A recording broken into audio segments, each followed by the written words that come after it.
a better driver. If you don't know, I'm a state certified driving instructor. I teach adults and teens. Put your questions in, tell me where you're from, and how many years of experience do you have. Let's talk about, they're in categories. The first category is overcoming anxiety and fear. Why do I freeze up at intersections? This is very common among all drivers, but particularly beginners. A beginner is less than someone with 10 years of experience. So what I need you to do is to remember, come up to the middle of the intersection, yield and check traffic. You have to yield first and check your traffic. Once you do that and it's clear, then you look, check traffic, and then you turn hand over hand into the nearest lane. The nearest lane may be by the double yellow.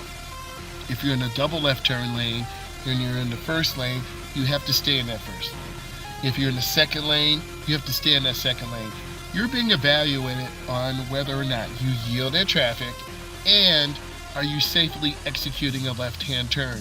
So beginners do freeze at intersections, and they are very dangerous for me as a driver's education instructor and you as a beginning driver.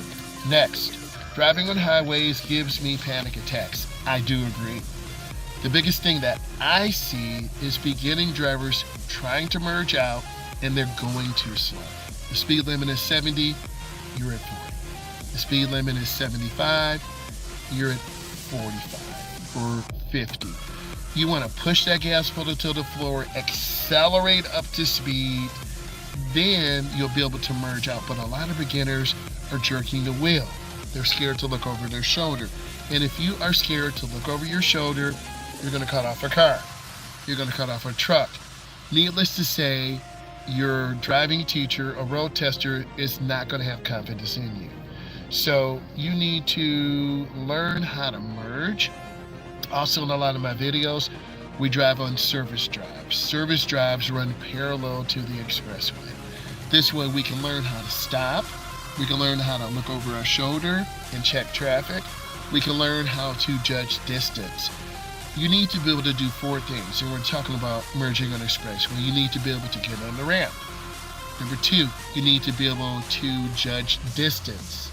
Number three, you need to be able to get your speed up. And number four, you need to be able to execute a blind spot lane change check, such as mirror, turn signal, blind spot, and look over your shoulder.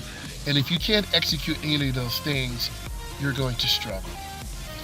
Next, I fear crashing while merging.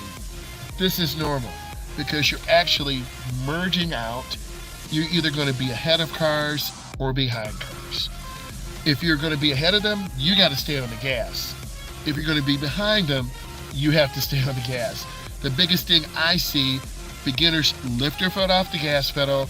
We're at about 45, getting ready to get us about 50, and then the speed drops down to 30. Now we're in panic mode. Everyone in the car is panicked. I look at you, you look at me, and we're going 35 in a 70 mile per hour zone. So you have to learn to trust yourself, accelerate up to speed, and I want to highlight your success. Good teachers talk about success. They never talk about negativity. They never compare you to anyone.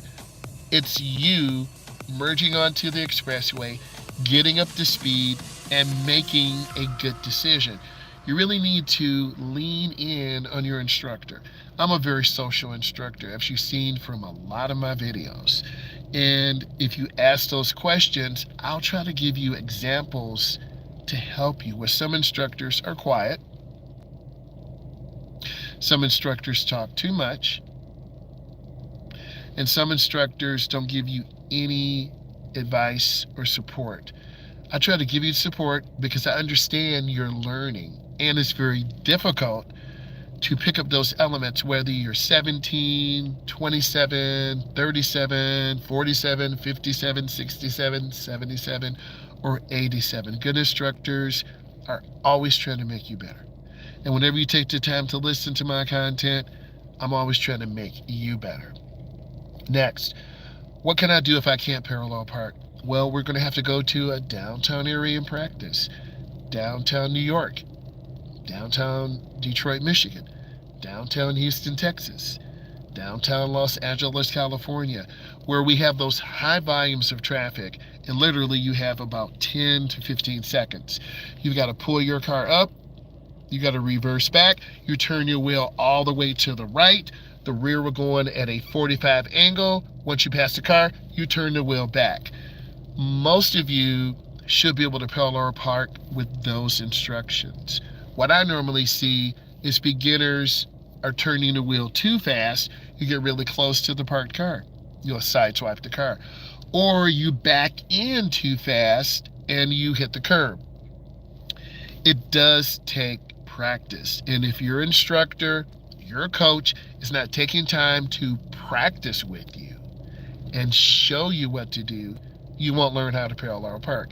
And for an instructor standpoint, we are setting you up for failure, because a lot of times your parents will not focus on parking. They just want to see if you can drive, we didn't get hit, you have vehicle control. But because I'm an instructor, I'm going to look at every single nuance. Do you have good speed control? Are you looking ahead at traffic? Do you have control of your vehicle? Are you going 45 in a 25 mile per hour zone? Do you see brake lights but you're still on the gas? You have to be able to do a minimum of 4 things at one time. And most of you who are watching this are beginners. Some of you are 20 years in, 30 years in, and great. And then share that experience. Leave those comments. Let me know how many years you've been driving, right? Next, will I ever stop sweating during the test? No. You're going to sweat because someone is evaluating you. I'm evaluating you. What all instructors have, we have a clipboard. And we are writing down things you need to work on, things you struggle with, and good instructors will give you a checklist. They will say, what do you need to work on? I need to work on my speed control. I'm not really good at turns. And then they will give you a list of things to improve on.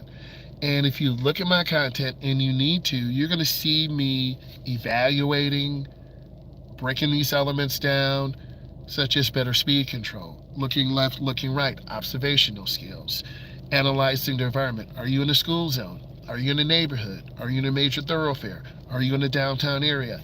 That will dictate how fast or slow you drive. That will dictate your defensive driving skill set. That will dictate your speed control.